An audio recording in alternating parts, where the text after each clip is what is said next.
Good morning to one and all. तो शुरू करते हैं chapter number 2 as per your NCERT unit and dimension की बात करेंगे। तो पहले चैप्टर में हमने पढ़ा था फिजिक्स की दुनिया के बारे में और एक टोन सेट हो गया था कि क्या क्या चीज़ें हमें यहाँ पढ़नी है। तो अब यूनिट एंड मेजरमेंट में कुछ चीज़ें जो पढ़नी शुरू करते हैं।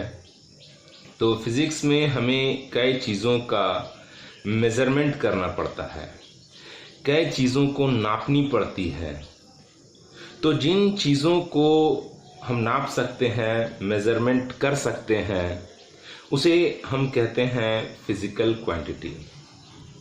अब जैसे अगर मैं किसी से खुश हूँ, किसी से बहुत खुश हूँ, किसी से मैं बहुत बहुत बहुत खुश हूँ, तो मैं कितना खुश हूँ, आप कितना खुश हैं, वो कितना खुश है, इस चीज़ को आप मेज़र नहीं कर पाएंगे, है ना। तो अगर मैं इस चीज़ को मेज़र नहीं कर पाऊंगा तो ये हमारा फिजिकल क्वांटिटी है क्या।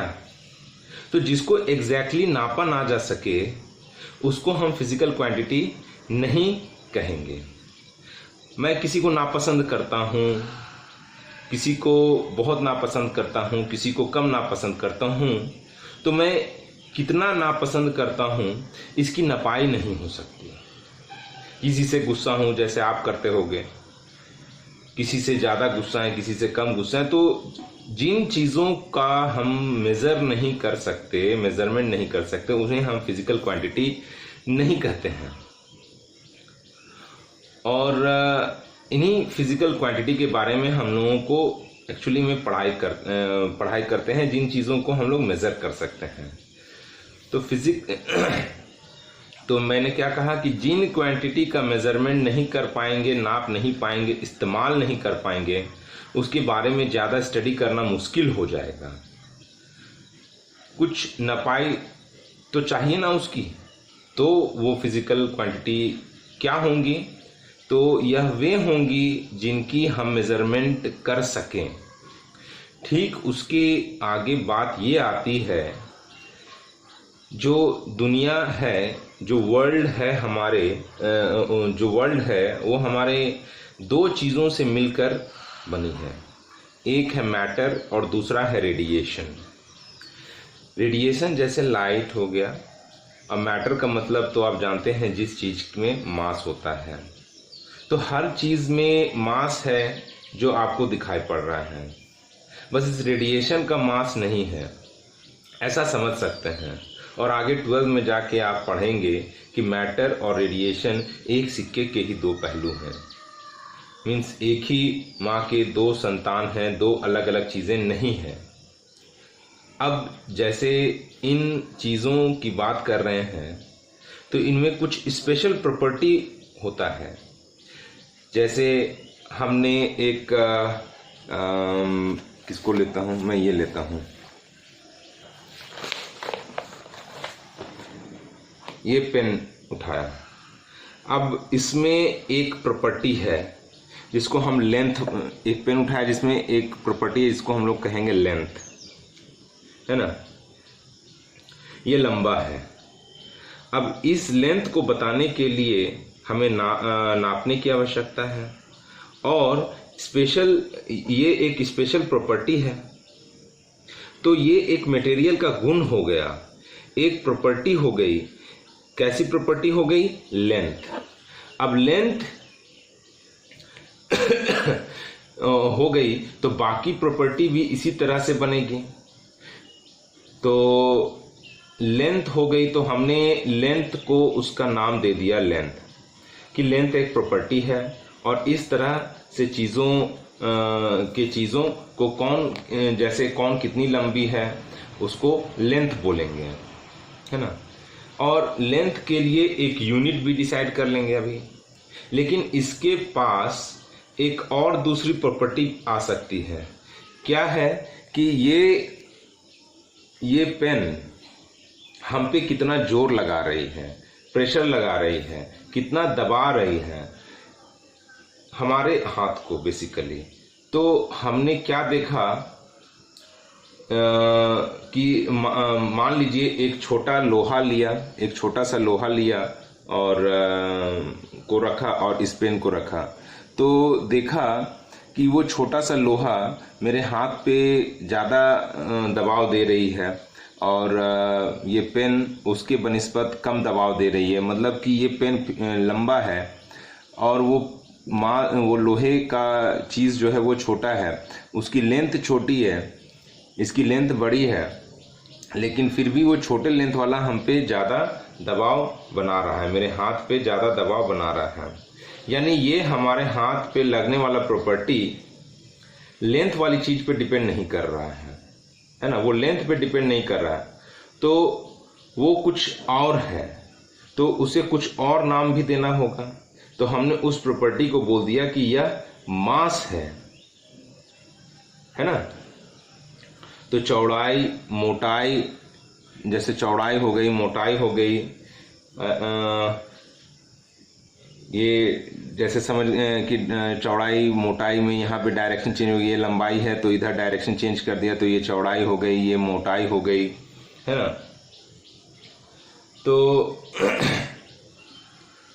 जैसे कि ये मास जो है इस लेंथ वाली प्रॉपर्टी पे डिपेंड नहीं कर रहा है, मीन्स वो एक अलग एक क्वांटिटी हो गया, है ना।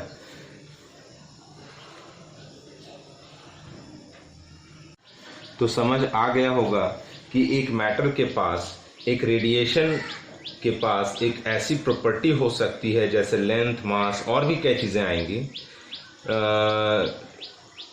तो ये जो इनकी प्रॉपर्टी आ रही है, जिनका नाम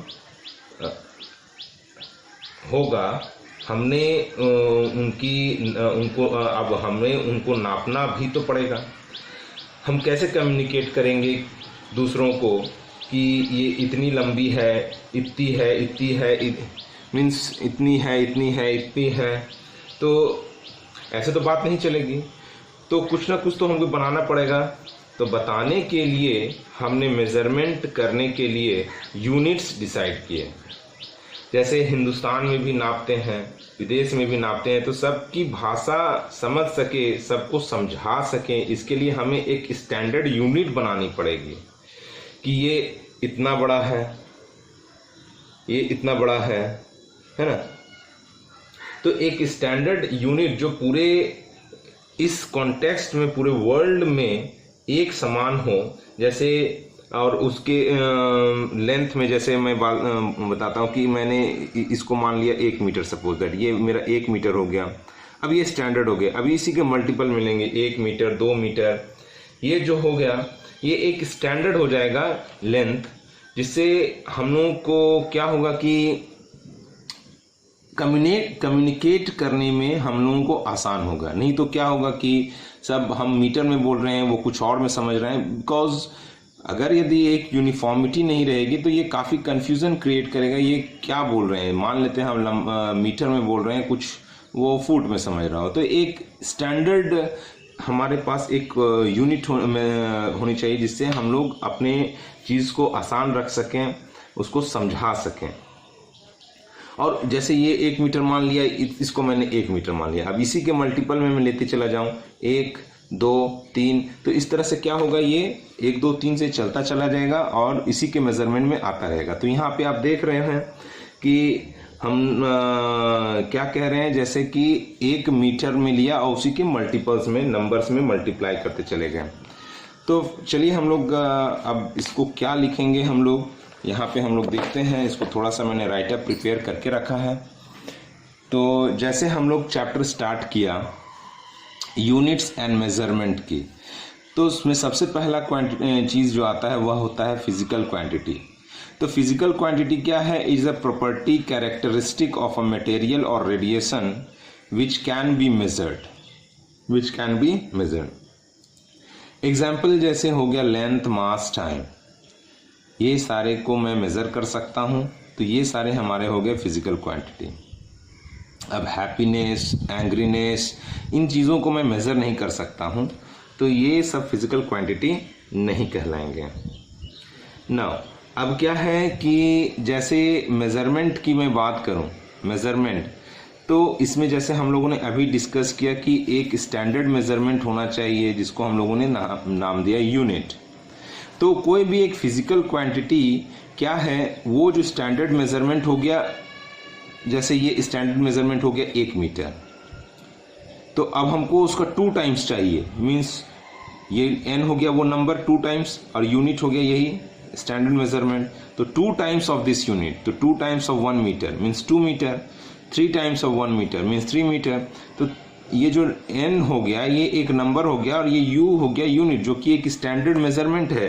तो इसी के मल्टीपल्स में हमेशा हमको मिलता चला जाएगा, मीन्स स्टैंडर्ड मेज़रमेंट के कितने टाइम्स में होगी, जैसे 1 kg का 10 गुना 10 kg, 20 Guna 20 kg, like that. तो जैसे हम लोग इसको ये रखने के लिए, इसको इजी रखने के लिए हम लोग ये स्टैंडर्ड मेज़रमेंट को इजी रखने के लिए हम लोग कुछ एक ऐसा चीज़ हम लोग मानते हैं कि वो हमारे को एक इजी मीन्स एक आसान सा ये हम लोग को समझ दे सके। फॉर एग्जांपल जैसे 1 kg, अभी मैं 1 kg मैं इतना भी मान सकता हूँ, इतना से भी मान सकता हूँ, इतना सा भी मान सकता हूँ। सपोज दैट 1 kg का जैसे वो बाट होता है ना, बटखारा जिसको बोलते हैं दुकान वगैरह में बाट जो होता है, अभी वही क्यों 1 kg हो गया, मैं उसको इतना बड़ा भी ले सकता था या इतने बड़ा भी ले सकता जो सुनार की दुकान में आता है ना। तो एक उसमें क्या होता है, आगे हम लोग इसको डिस्कस करेंगे, उसकी प्रैक्टिबिलिटी को, सूटेबिलिटी को हम लोग को देखना पड़ता है ना। तो जैसे कि हो गया हम लोग ये हम लोग प्रॉपर्टीज ऑफ द यूनिट में भी हम लोग डिस्कस कर लेंगे इसको। तो वो क्या है कि हम लोग उसको उसके सूटेबिलिटी में को देखते हैं। फॉर एग्जांपल जैसे कि डेली लाइफ में रोज़मर्रे की चीज़ खरीदते हैं हम, दुनिया के हर देश में लोग चीज़ खरीदते हैं भाई, आटा चावल दाल, तो हम लोग उसको केजी में खेलते रहते हैं। तो क्या है कि एक अब मान लेते हैं इतना से को मैं 1 kg लूँ, तो मैं अगर यदि आलू लेने जाऊंगा तो मैं इतने को मैं 1 kg बोल रहा हूँ, तो 1 kg में तो आलू के एक छोटे से छोटे के पार्ट के बराबर हो जाएगा, तो वहाँ पे वो प्रैक्टिकल नहीं रहेगा, है ना। तो ऐसा करते हैं हम लोग, प्रॉपर्टीज़ ऑफ यूनिट भी साथ साथ डिस्कस करते चले जाते हैं ताकि दोनों बातें एक साथ हो जाएं। तो क्या है कि प्रॉपर्टीज़ ऑफ यूनिट में जैसे हम लोग देखते हैं मस्ट हैव प्रैक्टिकल साइज और सूटेबल साइज। तो जैसे मैं बात कर रहा था कि प्रैक्टिकल साइज और सूटेबल साइज मीन्स जैसे अगर यदि मैं इतना बड़ा भी ले लूँ 1 kg, तो ये भी हमारे लिए प्रैक्टिकल नहीं है।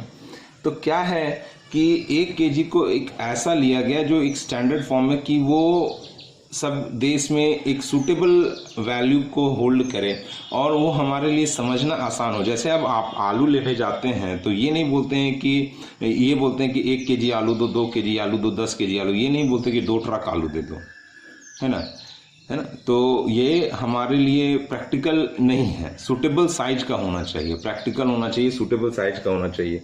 तो क्या है कि जैसे बोलचाल की भाषा में हम लोग उसको एक प्रैक्टिकल साइज को चूज करते हैं, तो वो हम लोग क्या करते हैं कि 1 kg का जैसे बाट हो गया, है ना, तो उसको स्टैंडर्ड मान लिया और उसी में हम लोग खेलते रहते हैं कि हमें 1 kg आटा चाहिए, 2 kg आटा चाहिए, लाइक दैट, है ना।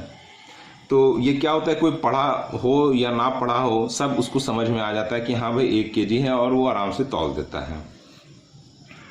फिर इजीली रिप्रोड्यूसिबल, उसकी रेप्लिका आसानी से बनाया जा सके। अब मान लेते हैं कि सपोज दैट ये 1 kg का जो बाट है, अभी रेप्लिका आप समझ रहे हो ना, एक्चुअली क्या होता है कि उस जैसा मीन्स ये नहीं कि उस डुप्लीकेट, उस जैसा वैसा ही चीज़ है ना, वैसे ही एक।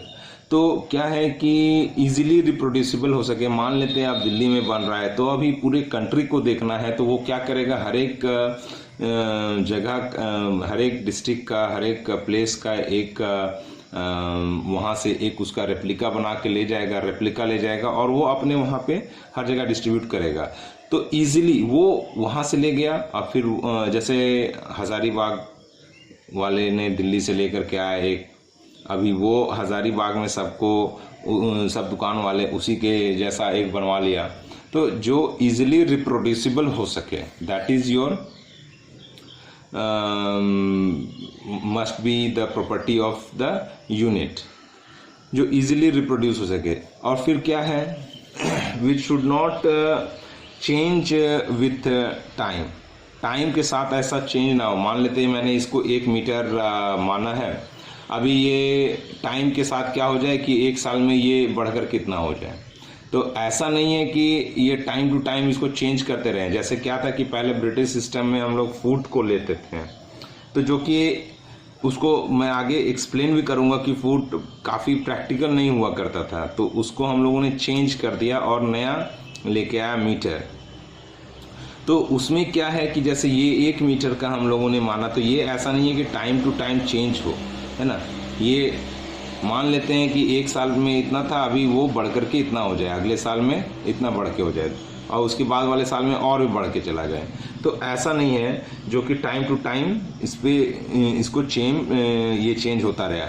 मस्ट नॉट, नेक्स्ट है must not change under the physical condition. Must not change under the physical condition means temperature कैसी भी हो, धूप हो, छाँव हो, है ना, जैसी भी हो, वो चेंज नहीं होना चाहिए। नहीं कि ऐसा ये 1 मीटर का रॉड था, अभी टेम्परेचर इतना पड़ा कि ये बढ़ करके इतना बड़ा हो गया, है ना, ये खिंच करके इतना बड़ा हो गया, ये सिकुड़ करके इतना छोटा हो गया। तो ऐसा नहीं है, ये टेम्परेचर इसको इफेक्ट ना कर सके। Means must not change under the physical condition. Physical condition में टेम्परेचर हो गया, मेनी अदर फैक्टर्स हो गया, वो सारे इसको इफेक्ट नहीं करते हैं ना। अब क्या है कि इन प्रॉपर्टीज को संभालने वाला कौन है? कोई ना कोई एक डिपार्टमेंट तो होना चाहिए जो कि वेट्स एंड मेजर को बनाए, उसके टाइम टू टाइम अगर यदि एडवांसमेंट लाना हो तो वो एडवांसमेंट लाए, और उसको कुछ इजी करना हो तो वो इजी करे, है ना।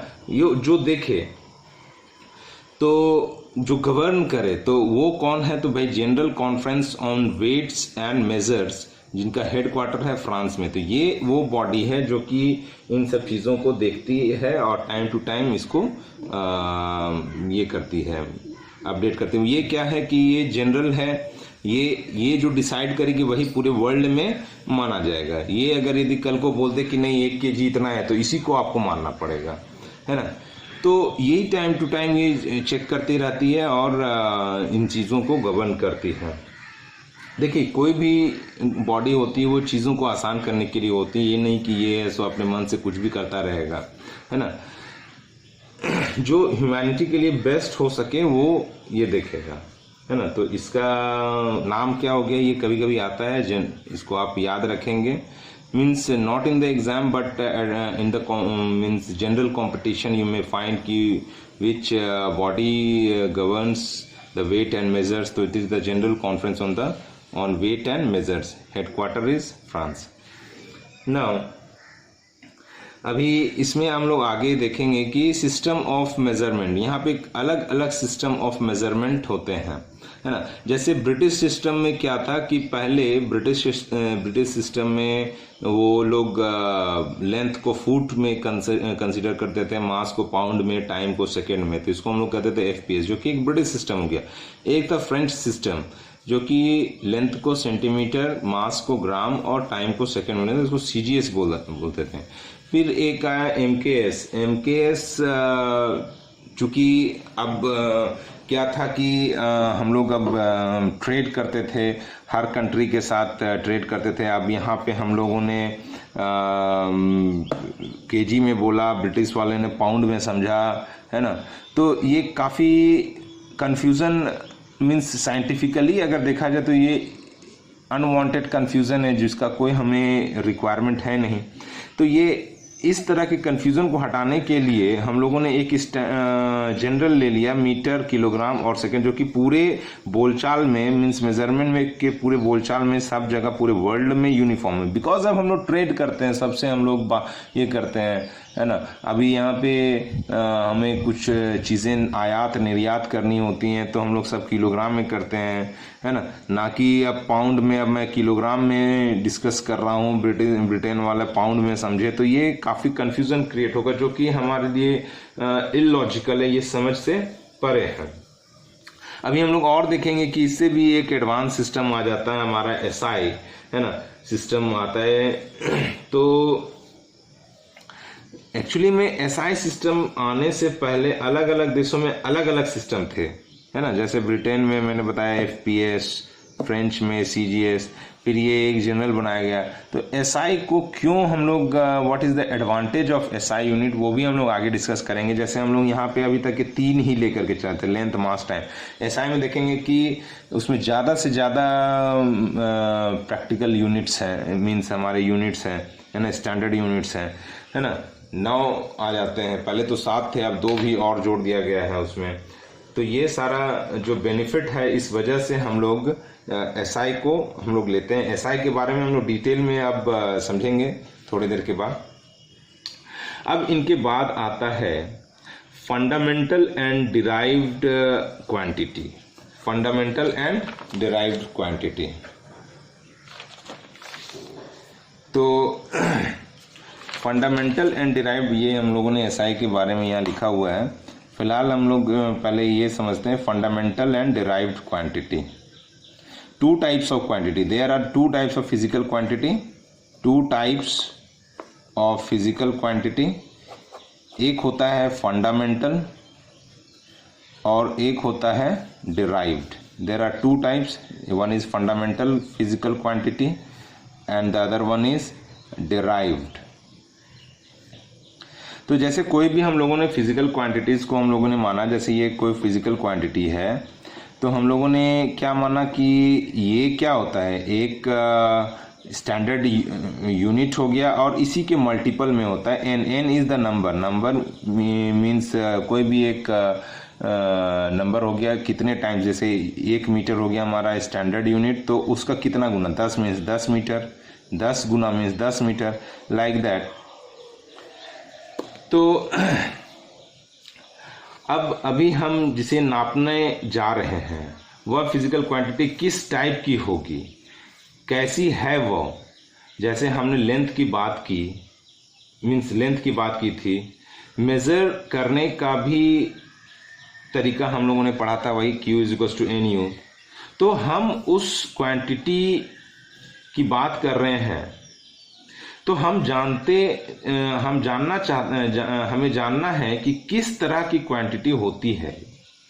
तो 2 तरह की क्वांटिटी होती है हमारे पास, फंडामेंटल और डिराइव्ड। फंडामेंटल और डिराइव्ड। तो जब हमने ये स्टडी करने की कोशिश की, तो जो गुण या प्रॉपर्टी किसी चीज़ में होती है, तो हम हज़ारों गुण मीन्स हज़ारों गुण मिलने लगे, हर चीज़ का अलग अलग गुण मिलने लगे, लंबाई, चौड़ाई, ऊंचाई, काला, पीला, नीला। तो उसके चलते उसके चलने का, मूवमेंट का, वेलोसिटी, स्पीड, एक्सीलरेशन, सब पढ़ते चले गए। तो तरह तरह की फिजिकल क्वांटिटी बनती चली गई। तो इन क्वांटिटी को कैसे समझें हम, क्या सबको अलग अलग नाम दें? नाम तो दिया ही है, लेकिन कौन सी ऐसी क्वांटिटी है जिसे हम फंडामेंटल बोलेंगे और कौन सी ऐसी क्वांटिटी है जिसको हम डिराइव्ड बोलेंगे? तो फंडामेंटल क्वांटिटी बोलते हैं जिसे या जिसमें जिस प्रॉपर्टी को बताने के लिए हमारे पास कोई दूसरा जरिया ना हो। मीन्स फंडामेंटल क्वांटिटी वो क्वांटिटी है जिसको बताने के लिए हमें कोई दूसरा जरिया ना हो, है ना। Excuse me. तो उसका अलग से एक नाम देना पड़ेगा। जैसे लेंथ, या एक एग्जांपल के लिए मैं कुछ ले लेता हूँ। सपोज दैट ये सेल हो गया, ये सेल मैं ले लेता हूँ। तो इसके लेंथ को हम मास या टाइम से नहीं बदला सकते, ये जो लेंथ है इसका, इसके लेंथ को हम मास या टाइम से तो बता नहीं सकते हैं। तो किसी के लेंथ को बताना होगा तो उसे लेंथ से ही हम बता सकते हैं। तो उसके इस गुण की, उसके इस प्रॉपर्टी की छोटी है, बड़ी है, लंबी है, बहुत लंबी है ना, उसको बताने के लिए क्या होना चाहिए, हमारे पास एक स्पेशल चीज होनी चाहिए, क्योंकि ये किसी पे डिपेंड नहीं करती है। तो लेंथ हमारी क्या हो गई, एक फंडामेंटल क्वांटिटी। जैसे ये लेंथ को हम मास से नहीं बता सकते, टाइम से नहीं बता सकते, तो ये लेंथ क्या हो गई हमारी, एक तरह की fundamental quantity. I hope you are getting. क्योंकि हम उसको किसी और तरीके से रिप्रेजेंट नहीं कर सकते हैं। अब बात समझ लेते हैं डिराइव्ड क्वांटिटी की भी, कि ये क्या होती है। तो डिराइव्ड क्वांटिटी वो होती है जिनको हम फंडामेंटल की मदद से बता सकते हैं। जैसे इस सेल की चौड़ाई की बात करें तो इसकी चौड़ाई भी एक प्रॉपर्टी होगी। ये चौड़ाई ये भी एक प्रॉपर्टी है ना, कितना चौड़ा है, कितना मोटा है। इसकी चौड़ाई हम कैसे बताएंगे? सोच सकते हैं कि इसकी चौड़ाई के लिए अलग क्वांटिटी रखें, लेकिन लंबाई से ही इसको हम पता कर लेंगे कि ये, हाँ भाई, ये 4 इंच है, ये 2 इंच है चौड़ा है, ये 2 सेंटीमीटर चौड़ा है लग रहा है, या जो भी है। तो ये जो मैंने 2 सेंटीमीटर 4 सेंटीमीटर बताई, ये है तो लेंथ ही। तो इसके लिए कोई नई क्वांटिटी बनाने की जरूरत नहीं पड़ी। अब ये सेल चल रहा है, तो उसकी स्पीड मैंने बताई 3 मीटर पर सेकेंड। तो 3 मीटर्स पर सेकेंड ये एक डिराइव्ड क्वांटिटी है। मीटर पर सेकेंड यानी टाइम और length, metre time second length को मिलाने के बाद ये इसको बनाया गया है, मीन्स दोनों को मिला के इसको बना दिया गया है। तो ये फंडामेंटल क्वांटिटी नहीं है। इसके वेलोसिटी या इसके स्पीड को बताने के लिए कोई नई चीज बनानी पड़ी। हमारे पास डिस्टेंस था मीटर के अंदर और समय था सेकंड के अंदर, तो उन दोनों को मिलाने से के बाद हमने स्पीड बना ली। तो फंडामेंटल क्वांटिटी तो होती है जो किसी पर बेस्ड नहीं होती, और वो होती क्या है, तो उसके अंदर एक स्पेशल गुण होता है जिसकी क्वांटिटी के नाम हम नाप रहे हैं, है ना। जैसे एक भूसे का ढेर पड़ा है ना, एक भूसा का ढेर पड़ा है, उसको क्या बोलेंगे? तो एक नया नाम दे दें, क्या है? वॉल्यूम। तो वॉल्यूम अलग से कुछ नहीं पकड़ रहा, लेंथ ब्रेड्थ हाइट को ही पकड़ रहे हैं। तो इनमें से हम साबित कर सकते हैं कि इनका वॉल्यूम क्या है। अब वॉल्यूम सिलेंडर का, कोन का, क्यूब का, क्यूबॉइड का अलग अलग हो सकता है, लेकिन बेसिकली ये क्या है? लेंथ ब्रेड्थ और हाइट से ही हम काम हो जाएगा। तो ये जो ढेर था हमारे पास भूसे का, है ना, भूसे का एक ढेर था, तो उसके पास एक प्रॉपर्टी थी जगह घेरने की। उसके पास वजन की भी प्रॉपर्टी थी, मास। जैसे मास एक अलग फंडामेंटल क्वांटिटी आ गई, क्योंकि मास भी एक अलग फंडामेंटल क्वांटिटी आ गई, क्योंकि मास भी किसी और चीज पर डिपेंड नहीं करती। इसी तरह से अभी हम आगे पढ़ेंगे कि 7 फंडामेंटल क्वांटिटी आएंगी।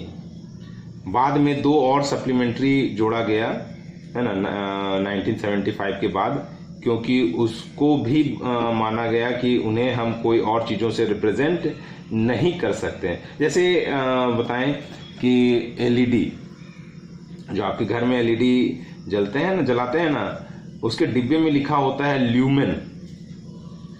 तो ल्यूमेन जो है वह चमक को बताता है, ल्यूमिनस इंटेंसिटी, कितना ल्यूमिनस है। ल्यूमिनस मीन्स लाइट, है ना, ल्यूमिनस इंटेंसिटी, कितना लाइट दे रहा है, कितना चमक दे रहा है। तो उसकी यूनिट होती है कैंडेला।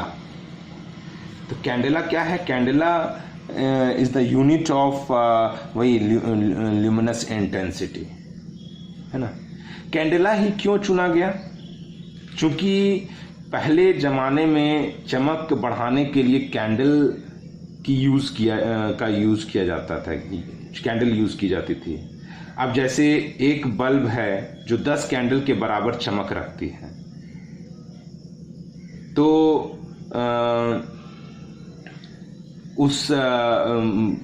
हम बल्ब का हम कह सकते हैं ल्यूमिनस इंटेंसिटी कितना है, तो 10 कैंडेला हो गया, क्योंकि 10 कैंडल के बराबर वो चमक रखती है। तो मीन्स जो कैंडेला है, तो कैंडल से ही कैंडेला वर्ड डिराइव हुआ है। तो क्वांटिटी और यूनिट में आप आई होप कि फर्क समझ सके, है ना। क्वांटिटी क्या होता है? प्रॉपर्टी, गुण उसका, और यूनिट उसे नापने की प्रक्रिया। तो डिराइव्ड क्वांटिटी जैसे क्या हो गया, जिसको हम लोग फंडामेंटल के मदद से हम लोग बताते हैं। जैसे हमारा क्या क्या हो गया, स्पीड हो गया, वेलोसिटी हो गया, और भी कई चीज़ें आएंगी, एक्सेलरेशन हो गया, है ना, फोर्स वगैरह वगैरह वगैरह, ये सारे चीज़ हो गए हमारे डिराइव्ड क्वांटिटी। तो आपको ये समझ में आया कि ये फंडामेंटल क्या है, डिराइव्ड क्या है। नेक्स्ट अब हम लोग देखते हैं एसआई सिस्टम हम लोग जो लेते हैं, क्यों लेते हैं, what is the benefit of that SI system, है ना। It is extremely beneficial. इसका जो एक्चुअल में फुल फॉर्म होता है system de internationale, it is a French word which was made by MKS system, है ना, इन द ईयर 1971। तो लेट अस डिस्कस नाउ कि what is the best thing in it. ये पहले के सिस्टम से ज्यादा इंप्रूव्ड वर्जन क्यों है?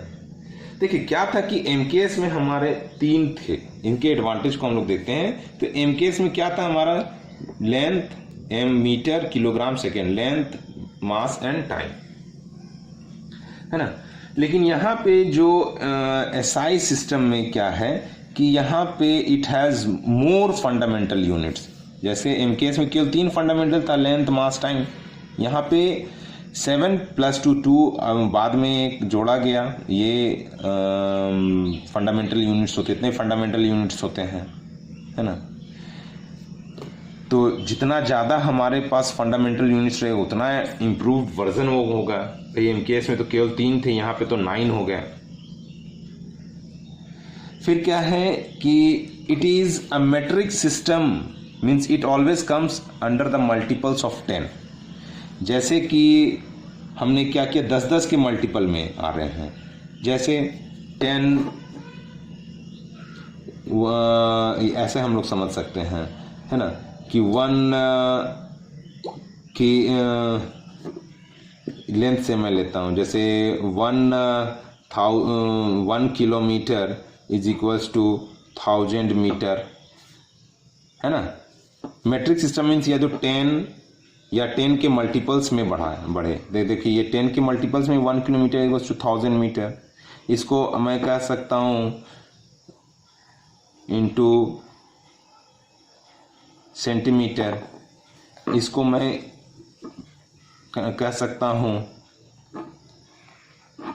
मिलीमीटर। तो आप देख रहे हो कि ये 1000, ये सारा 1000 हो गया, ये हो गया, ये सारा का सारा क्या है, मेट्रिक सिस्टम में 10 के मल्टीपल्स में है। तो ये आसान, याद रखना आसान है कि 1 किलोमीटर इक्वल्स टू इतना मिलीमीटर। तो ये ऐसे याद रखना आसान है। अब ये क्या है कि अगर यदि ये मेट्रिक सिस्टम में ना होता, जैसे कि ये ब्रिटिश सिस्टम में देखें तो 12 इंच का 1 फुट, 3 फुट का 1 यार्ड, 660 यार्ड का 1 फरलॉन्ग, 8 फरलॉन्ग का 1 माइल। तो ये देखिए, ये याद रखना 12, 3, 660, 8, ये याद रखना बहुत टफ था। मैट्रिक सिस्टम में क्या है, 10 के मल्टीपल्स में याद रखना है केवल, और कुछ नहीं है, तो वो याद रखना आसान है। तो चीज़ें बेसिकली हमारा क्या, पहले भी हम लोग पढ़ चुके हैं साइंस में, हम लोग क्या करते हैं कि अपनी चीज़ों को आसान रखने की कोशिश करते हैं। अभी ये 12, 3, 660, 8, ये चीज़ को भी याद रखना होगा जो कि काफ़ी कंफ्यूजिंग है ना, बाउंस करेगा ये हम लोगों को केवल। तो इसलिए हम लोगों ने इसको, ये मैट्रिक एसआई सिस्टम क्या है, अगर कन्वर्जन देखें तो ये मैट्रिक सिस्टम में जाता है, इन द मल्टीपल्स ऑफ 10, है ना। तो ये हमारे लिए याद रखना आसान है। यहाँ पे बेफिजूल का हम लोगों को कंफ्यूजन क्रिएट होगा, है ना। फिर next benefit is it is a rational system. Rational basically इसको कहते हैं हम लोग तर्क संगत। इन हिंदी वी यूज टू से तर्क संगत। Means one type of quantity must have one unit. अब जैसे एनर्जी के लिए, अब चाहे वो पहले क्या था कि जैसा ये होता था, जिस तरह का एनर्जी होता था उस हिसाब से सबका अलग अलग यूनिट रख देते थे हम लोग नाम। जैसे हीट के लिए हम लोग कैलोरी बोल देते थे, जो वर्क किया उसके लिए हम लोग जूल बोल देते थे। अब इलेक्ट्रिसिटी के लिए हम लोगों ने किलोवाट आवर। तो भाई ये अर्लियर था कि भाई ये सर क्वांटिटी के लिए अलग अलग था, लेकिन एक्चुअली है क्या, ये सारा का सारा तो एनर्जी ही है। तो भाई जब एनर्जी ही है तो सबको अलग अलग नाम क्यों दे दें, एक यूनिफॉर्म नाम दे देते हैं जूल, ये जूल दे देते हैं, है ना। तो ये एक बेनिफिट है कि सबको अलग अलग ना दे करके एक हीट एनर्जी हो, चाहे मैकेनिकल वर्क हो, चाहे वो इलेक्ट्रिसिटी के वजह से जो एनर्जी क्रिएट हुआ हो, वो सबको हम लोग जूल में कन्वर्ट कर देंगे, है ना। क्योंकि सबका सबसे हम लोग वर्क करवा रहे हैं, एनर्जी हो रही है, एनर्जी हो रही है मीन्स हमारा वो जूल होगा, एक यूनिफॉर्म सिस्टम होगा, है ना। बेफिजूल का अलग अलग यूनिट रख करके बे मतलब का हम लोग कन्फ्यूजन क्रिएट करने का ज़रूरत नहीं समझते हैं यहाँ पर। नेक्स्ट है कि it is a coherent system. अब ये कोहेरेंट सिस्टम क्या होता है, it is derived units, means coherent system और the derived units are made up by the combination of different units in unit number and number of unit. ये बड़ा confusing हो गया भाई, unit number and the number of unit, ये क्या क्या हम बोल दिए। कोहेरेंट सिस्टम सिंपल सा आसान भाषा में हम लोग इसको समझने की कोशिश करते हैं। जैसे एक एग्जांपल लिया है, F is equal to mass into acceleration होता है। अगर 1 न्यूटन को हम डिफाइन करना चाहें तो हम लोग सीधा सा कहते हैं ये यूनिट नंबर्स में हम लोग चलते हैं, यूनिट नंबर्स। जैसे मास के लिए 1 है ना, और इसका जो हो गया हमारा जो यूनिट हो गया, ये नंबर हो गया 1 और यूनिट इसका हो गया 1 kg, तो 1 into 1 kg is 1 kg। Acceleration 1 times और उसका स्टैंडर्ड यूनिट क्या हो गया, metre per second square, metre per second square. तो हम लोग देख रहे हैं कि 1 newton is nothing but 1 kg into 1 metre per second square. Means 1 kg के मास को 1 metre per second square acceleration से मूव करा दें तो जो हमारे को फोर्स मिलेगा वो 1 न्यूटन होगा। तो यहाँ देख रहे हो कोई यूनिट हम लोगों ने लिया है ना। तो अभी इसको आप बोल सकते हैं कि सर इसको क्यों ना हम ऐसे समझाएं कि 2 kg मास को 1/2 मीटर पर सेकेंड स्क्वायर से किए तो भी तो ये 2 कट गया, और ये समझाने में बड़ा कंफ्यूजिंग है कि भाई 2 kg वाले को 1/2 मीटर पर सेकेंड स्क्वायर से मूव कराइए तो फोर्स जो आएगा वो नहीं, गलत नहीं है, बट ये थोड़ा सा कंफ्यूजिंग है। इसको हम लोग यूनिट में लेकर के करें तो ज़्यादा अच्छा रहेगा, अच्छा से समझ में आएगा। जैसे 1 न्यूटन क्या हो गया, वो 1 kg मास पे जब 1 मीटर पर सेकेंड स्क्वायर से हम उसको मूव करा दें तो उस पर जो फोर्स लगेगा वो ही 1 न्यूटन होगा। अब ये बेफिजूल का समझना कि 3 kg के मास को 1/3 मीटर पर सेकेंड स्क्वायर से मूव कराएं तो जो है फोर्स है, तो ये भी सही, लेकिन ये गलत तरीका हो गया समझने का, और ये ही हो गया सही तरीका समझने का कि 1 kg मास को 1 मीटर पर सेकेंड स्क्वायर से मूव कराएं तो जो हमारा आएगा फोर्स वो होगा 1 Newton. That is coherent system. इसको हम लोग 1 यूनिट्स नंबर डाल करके और उसको समझने की कोशिश करते हैं। जैसे व्हाट इज 1 जूल, तो 1 जूल बेसिकली क्या होता है, work done is force into displacement. तो हम बोलें कि व्हाट इज 1 जूल, तो 1 न्यूटन का फोर्स इंटू 1 मीटर, जब किसी बॉडी पे 1 न्यूटन का फोर्स लगा के उस बॉडी को 1 मीटर डिस्प्लेस कर दे तो जो वर्क आएगा वो हमारा 1 जूल होगा। दैट्स इट, सिंपल सा बात है और कुछ नहीं है ये। तो फिर आगे हम लोग देख लेते हैं ये, और उसके बाद हम लोग इस वीडियो को एंड करेंगे। ये क्या है कि fundamental quantity and units, fundamental quantity and units basically हमारे साथ होते हैं। तो एक हो गया हमारा लेंथ, लेंथ के लिए जो एसआई यूनिट हो गया मीटर और इसको सिंबल हो गया एम। एक होता है मास, मास हो गया किलोग्राम यूनिट, एसआई यूनिट, और सिंबल हो गया केजी। टाइम, सेकेंड, एस हो गया उसका सिंबल। उसी तरह से इलेक्ट्रिक करंट, इलेक्ट्रिक करंट को भी हम किसी और तरीके से रिप्रेजेंट नहीं कर सकते, ये अपने आप में एक फंडामेंटल क्वांटिटी है, तो इसलिए इसको भी हम लोगों ने रखा है फंडामेंटल क्वांटिटी के अंदर। तो क्या है कि ये इसका यूनिट हो गया एम्पियर, ये हम लोगों ने पढ़ा है, और इसका जो हम लोग सिंबल है वो कैपिटल ए। उसी तरह से thermodynamical, TD means thermodynamical temperature, thermodynamical temperature जिसका हम लोग SI यूनिट रखते हैं केल्विन, और इसको डिनोट करते हैं कैपिटल K से।